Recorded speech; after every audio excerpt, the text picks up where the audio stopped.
my liefies, welkom terug op mijn kanaal. Mijn naam is Siege. Alsjeblieft, klik die subscribe knopje. Alright, cut it off. Like, cut everything, let's start over. All of my summaries, welcome back to my YouTube channel. It's me, Siege. If this is your first time, please subscribe to the channel, turn the red into gray. And if you're a returning subscriber, a returning amor, thank you so much for being here. Okay, so we started off on a bad Afrikaans, a very, very horrible Afrikaans. You're probably wondering, why Siege? What happened to all of my amores? Why is it 100 or hello my liefies? That's because today we are talking about apartheid. We're talking about apartheid in Namibia as well as in South Africa. The apartheid system, specifically considering and focusing on the laws. The reason why I started in Afrikaans is because apartheid is an Afrikaans word that means apartness or separateness. So that's just why I wanted to speak a little bit of Afrikaans. But disclaimer, I am not good in this Afrikaans language. I'm so horrible at it. Anyways, let's begin the lesson, shall we? But while we're talking about apartheid exactly, we need to talk about apartheid because few people, not a lot of people, know that Namibia experienced apartheid just like South Africa did. Of course, it was bound to happen. We were bound to experience it because laws that were implemented in South Africa were transferred all the way to Namibia. 1948, South Africa saw a turn in their history. They saw a turn in how things were run. The United Party went against the National Party in the 1948 elections, and surprisingly, the National Party won the election and the United Party lost. And just like that, there was an introduction and an implementation of apartheid in South Africa. Every law that was in South Africa was applied to Namibia because at the time, Namibia was a colony of South Africa. So today we're going to look at the acts, all the laws that were introduced as a result of apartheid. Starting off already in 1949, they introduced the Mixed Marriage Act. This act prohibited black and white people from marrying, or let me say white people from marrying any other race which is not white. So if you were found in a relationship with a white person, you could be jailed, you could be beaten up, you were punished. So black people and white people were not allowed to have any relationship at all. So black and white people saw, okay, so there's a prohibition that says a black and white person or a colored or an Indian could not marry. But there's no law that says we cannot have sexual intercourse. And that is why in 1950, the government saw it befitting to introduce the Sexual Immorality Act. Now it meant no sexual intercourse between a white and a non-white person. Anybody that was found in such relationship, they were punished for that. Homes were raided. Anyone who was suspected of being in a relationship with a non-white person or a non-white person being in a relationship with a white person was punished. Obviously, punishment was given both to the white person and the non-white person, but the non-white, by non-white I mean any person who was a colored or a black person, was punished severely in comparison to the other person who's a white person. Then we move again to the 1950, and this is the introduction of the Group Areas Act. I did a video, I'm going to insert it right here, when I spoke about the Windhoek massacre. But the Windhoek massacre did not just rise and people say we are going to fight and they got killed. No, it came a long way. So with the introduction of the Group Areas Act, it meant that people had to be separated along racial lines or ethnic groups, meaning black and white people and colored could not live in the same area. With Namibia, the situation was the old location.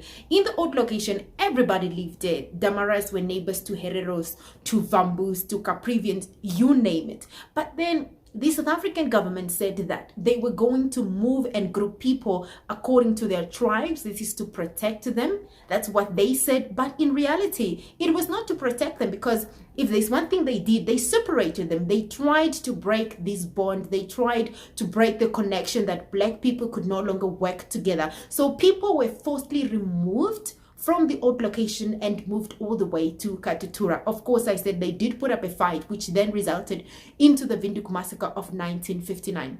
we are saying 1959, but the Group Areas Act was already introduced in 1950. And if we go a bit to South Africa, we see we hear about in Cape Town, District 6, black people were moved from District 6 because it was seen that it was a beautiful place and black people could not reside there. The same thing happened in Johannesburg. Black people were moved from Sophia's town and they were moved all the way to Soweto. So the Group Areas Act meant that people had to be separated according to their tribes or their races. Now for the colored people, it was a bit harder when it came to Namibia, separating them from the black people or from the white people. So that's why they were put in Kommersdal. You can't put them in Katutura because they are not black, but they couldn't also be put in the white suburbs because they are not white. So they found themselves in the middle, which in Namibia, of course, was Katutura.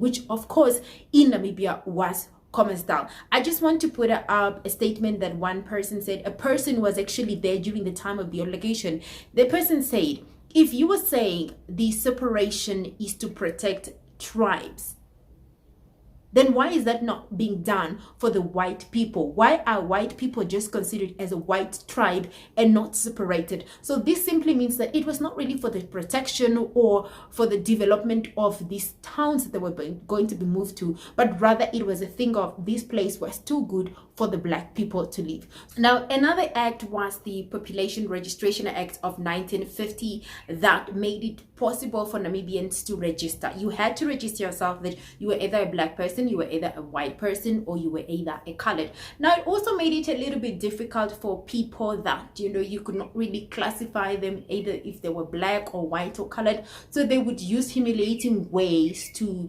distinguish which race does the person belong to. They look at the features. It doesn't matter if you look white as snow but you have a flat nose, you would be considered as a black person.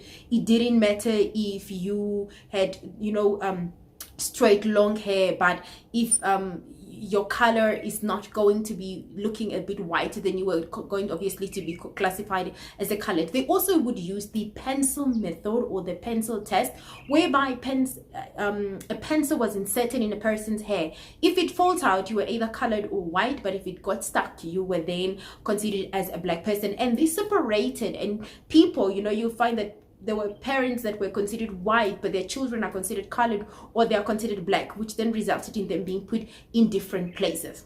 Another act of 1950 is the Communism Supression Act. This made it illegal for people to join certain movements. Like right in Namibia, people are not allowed to join SWAPO, and if you joined SWAPO, the party became, the movement at the time became banned. If you did any activity that was within that organization, it was considered like it was a terrorism act. So they had a law that they did not allow people to gather. Mass gatherings was not allowed. They feared that if Namibians came together or South Africans gathered, then it meant that they were plotting something against the government, to overthrow the government. So they had a law that prohibited all that, because they wanted to protect the South African people.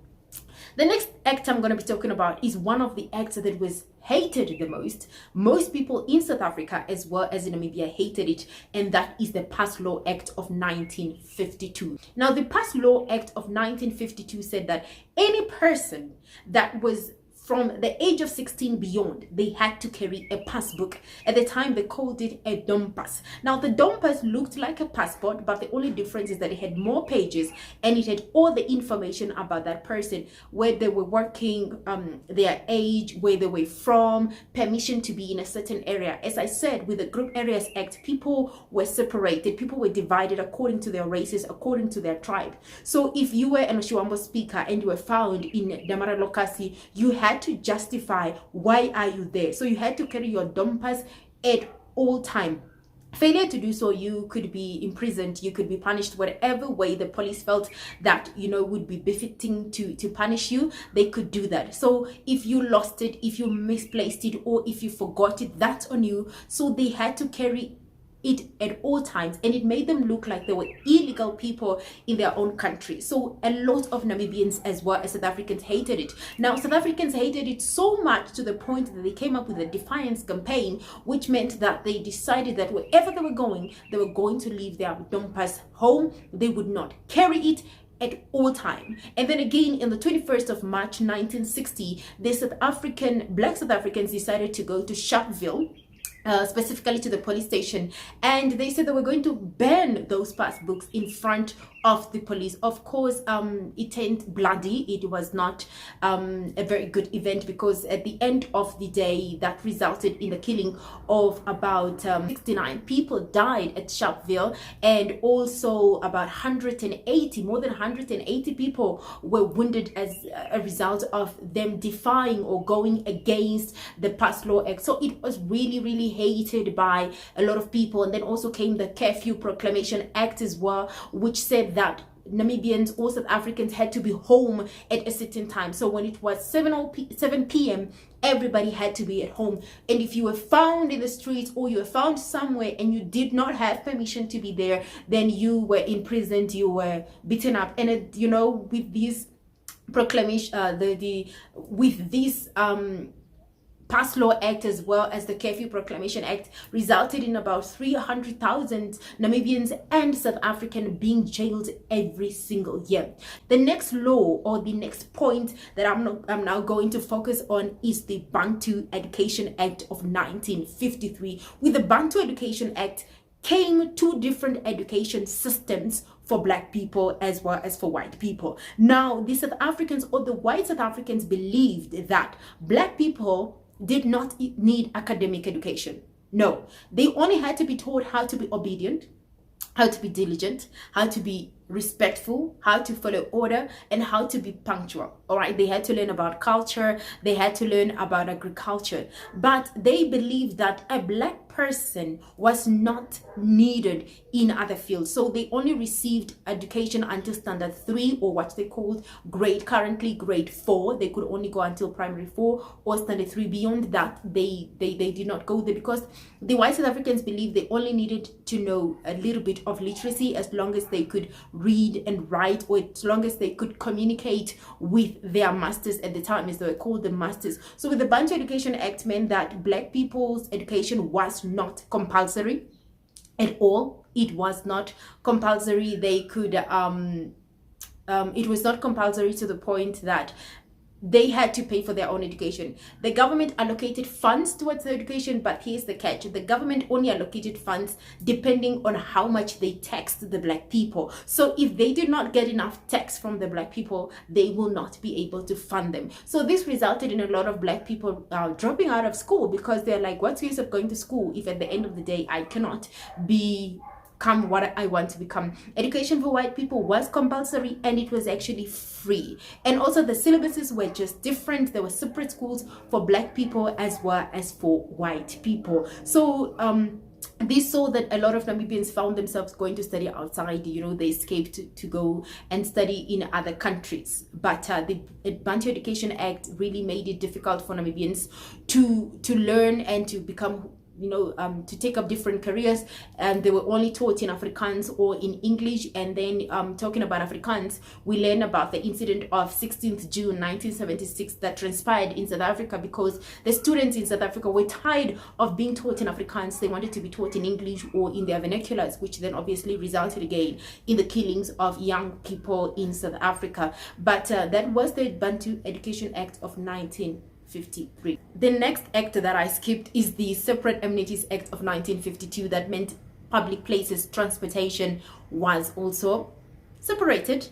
Black and white people could not be in the same places. They had different banks, different doors, different transportation, different beaches, different schools, different sport facilities, different sport activities. There were sport activities that could only be done by black people, and there were sport activities was only for white people. So everything was separated. You would go in a bank, there's a different entrance for the black people, there's a different entrance for the white people. You'd go to the beach, there was a beach for the black people, there was a beach for the white people. So everything that was public was separated, so that the black and white people do not get to mingle. Well, Mr. Morris, those were some of the apartheid laws that were introduced in South Africa and in Namibia. With apartheid came so much bitterness, but apartheid came to an end in 1989 when F.W. de Klerk became the president of South Africa. But that's a story for another day. Let me know in the comment section, do you think I should make a video on reasons why apartheid came to an end, because people think that FW de Klerk was just a hero that came and saved the South Africans from the apartheid policy.